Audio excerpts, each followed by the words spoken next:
দেখো, প্রচুর কাজ করা হয়েছে ব্যারাকপুর জুড়ে এবং আরো কাজ আছে, কাজের শেষ নেই। যে কাজ বাকি আছে সেগুলো হবে, আরো নতুন কাজ হবে।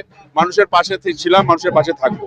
মমতা বন্দ্যোপাধ্যায় চতুর্থবারের জন্য মুখ্যমন্ত্রী হওয়ার জন্য যে দাবি নিয়ে আমরা এসেছি এবং যে উন্নয়ন মানুষের জন্য করেছে, যে পরিমাণ মানুষের জন্য কাজ করেছেন, আমার মনে হয় যে আমরা চতুর্থবারের জন্য মমতা বন্দ্যোপাধ্যায় আরো শক্তিশালী করে মুখ্যমন্ত্রী করতে চাই। কারণ বিজেপির বিরুদ্ধে লড়তে হবে, দেশকে বাঁচাতে হবে।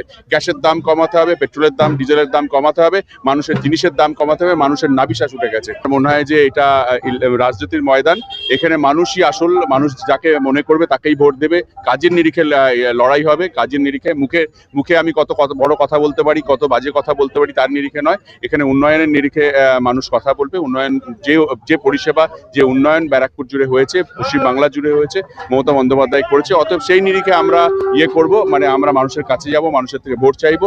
এবার মানুষ ডিসাইড করবে। অতএব ত্রিমুখী আছে না চতুর্থমুখী, এসব নিয়ে ভাবছি না। আমরা ভাবছি যে আরো কত সংখ্যক ভোট বা মানুষকে আমাদের সঙ্গে করতে পারি, এটাই আমাদের মেইন লক্ষ্য।